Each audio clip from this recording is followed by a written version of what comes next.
میں اپنی تنہائیوں، مجمع کو سنانے کے لیے نہیں، تنہائیوں میں، رات کی تنہائیوں میں کہتا ہوں پروردگار میں تجھے نہیں پہچانتا، میں تو محمد و علی کا پروردگار سمجھ کے تجھے سجدہ کرتا ہوں اور انہی کا واسطہ دے کے تجھ سے طلب کرتا ہوں. جس کے واسطے سے پہچانا ہے اسی کے واسطے سے طلب کرنے میں کوئی شرک نہیں ہے. یہ شرک نہیں ہے، یہ بدعت نہیں ہے. یہ جملہ بھی اکثر کہتا رہا ہوں، اکثر، اور یہ ایک مکمل علم کلام کی بحث ہے. کہ توحید شناسی میں اصل شے خدا شناسی نہیں ہے، اصل شے وسیلہ شناسی ہے. خدا کو کیا پہچانیں گے آپ؟ توحید شناسی میں کیا بحث کر لیں گے؟ خدا کے علم کی مقدار ناپ لیں گے؟ کیا پہچانیں گے خدا کو؟ خدا کی قدرت کو ناپ لیں گے یونٹس میں کہ اتنی، جیسے سائنس میں انرجی کو اور ہر طرح کی انرجی کے لیے الگ الگ پیمانے اور پیمائشیں ہیں. آپ اللہ کی قدرت کو پیمائش کے ذریعے معین کر سکتے ہیں؟ کیا پہچان لیں گے خدا کو؟ خدا کی قدرت، خدا کا علم، خدا کی رحمت، خدا کی رافت، خدا کی فیاضی کس چیز کو سمجھ لیں گے؟ کچھ نہیں سمجھ سکتے. اصل بحث توحید شناسی میں وسیلہ شناسی ہے. اصل بحث توحید شناسی میں یہ ہے کہ اللہ کی طرف سے پیغام لانے والے کو صحیح سمجھ لیں. ایسا نہ ہو کہ مصطفیٰ پر ایمان لے آئیں اور ساتھ میں مسلمہ کذاب پر بھی ایمان لے آئیں. یہ نہیں ہو سکتا. یہ سب نبوت شناسی بھی دراصل فرع توحید شناسی ہے. اسی لیے مقام بحث میں میں گزارش کر چکا ہوں اور کرتا رہتا ہوں کہ اصول، جیسے میں نے اخلاقیات میں عرض کیا کہ اخلاقیات میں ام الاقدار محبت ہے، ابو الاقدار علم ہے. اسی طرح میں نے اصول دین کی بحث میں کہا تھا کہ اصل الاصول صرف ایک ہے. لوگ بحث کرتے ہیں 5 یا 3، 3 یا 5. میں نے کہا 3 5 کرنا چھوڑ دیجئے، ایک کو مان لیجئے، توحید. بس توحید مان لیجئے. توحید کا تقاضا ہے کہ نبوت کو تسلیم کریں. توحید کا تقاضا ہے کہ امامت کو تسلیم کریں. توحید کا تقاضا ہے کہ روز آخرت پر یقین پیدا کریں. یہ سب توحید پر یقین کی شاخیں ہیں. اصل الاصول توحید ہے. تو توحید پر یقین پیدا کرنے کے بعد اصل مسائل وسیلہ شناسی کے ہیں. کون ہے جو حق کی طرف سے پیغام سچا لا سکتا ہے، اور جو حق کی طرف سے پوری امانت داری کے ساتھ ہمارا پیغام لائے گا وہی تو اس قابل ہوگا کہ جو ہماری دعا اللہ تک بغیر کسی خیانت کے لے جائے.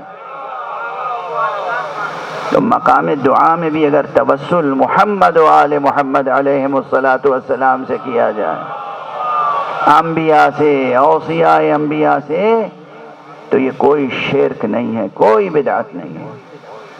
جو یہاں سے کہے کہ شرک ہے، بدعت ہے، شرک ہے، بدعت ہے، یقین کر لیجئے کہ وہ یا تو واقعاً کوئی کنفیوژن ہے اور یا پھر کوئی سیاست ہے. بہت واضح. دو اسلام چل رہے ہیں، دو اسلام چل رہے ہیں. جو اسلام اللہ کے رسول کے گھر سے چلے وہ الہی اسلام ہے. جو پبلک کے بیٹھکے سے چلے وہ سیاسی اسلام. یہ صرف سخن گسترانہ بات نہیں ہے، یہ صرف تقریر کے لیے، آپ کے نعرے کے لیے، واہ واہ کے سبحان اللہ کے لیے نہیں عرض کر رہا ہوں. دنیا بھر کے مستشرقین نے یہ مغالطہ کھایا ہے یا مغالطہ دیا ہے کہ مین اسٹریم اسلام کیا ہے اور فرق کیا ہے. مین اسٹریم اسلام کیا ہے اور فرق کیا ہے؟ مین اسٹریم اسلام وہی ہے جو دل و جان مصطفیٰ سے شروع ہوا. قال اللہ قال رسول اللہ، قال اللہ قال رسول اللہ. ایک طرف اللہ کا قول ہے، رسول کا قول ہے، اور ایک طرف ہمارے جیسے انسانوں کا قول ہے. ایک طرف اللہ کا رسول ہے جو اپنے ہاتھ میں کسی کا ہاتھ لے کے کہہ رہا ہے اس ہاتھ پر بیعت کرو. اور ایک مقام وہ نظر آتا ہے جہاں ایک شخص اٹھا اور دوسرے سے کہا لائیے ہاتھ بڑھائیے ہم بیعت کرتے ہیں. کون سی بیعت معتبر ہوگی؟ جو اللہ کے رسول نے کرائی، جو ہم نے خود سے کر لی.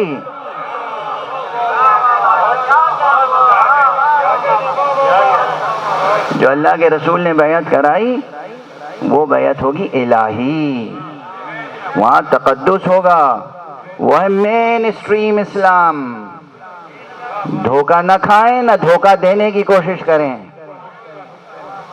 وہ ہے مین اسٹریم اسلام. تو جو بہت سے تاریخ نگاروں نے، سو کالڈ ہسٹورینز، انہوں نے تاریخیں لکھی، کتابیں لکھی، تفسیریں لکھی، انہیں سمجھنا ہوگا کہ کیا لکھا اور جواب دینا ہوگا حضور حق کے کیا لکھا.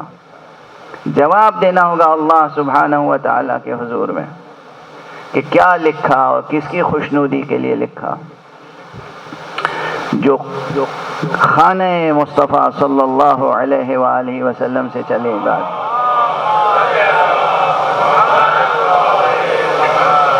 وہ ہے الہی اسلام.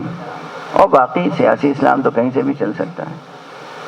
تو سیاست کا دخل کہیں دین میں اس طرح سے نہیں ہونا چاہیے. دین خالص ہے، دین خالص ہے، دین خالص ہے. الدین للہ، دین اللہ کے لیے ہوتا ہے، کسی اور کے لیے نہیں. مخلصین لہ الدین، دین بس اللہ کے لیے، کسی اور کے لیے نہیں. اگر اللہ کے لیے سوچتے ہیں، اللہ کے لیے فکر کرتے ہیں، اللہ کا یقین ہے دل میں، تو پھر یقین رکھیے کہ آپ کا شجر اخلاق بارور ہوگا اور آپ کے قدم بہت بلندیوں تک پہنچیں گے، عرش تک پہنچیں گے. عرش تک میں عرض کر رہا ہوں، عرش تک آپ کے قدم پہنچ سکتے ہیں اگر آپ ذات حق پر پورا یقین رکھتے ہیں اور صحیح وسیلوں کو پہچانتے ہیں. مصطفیٰ صلی اللہ علیہ وآلہ وسلم.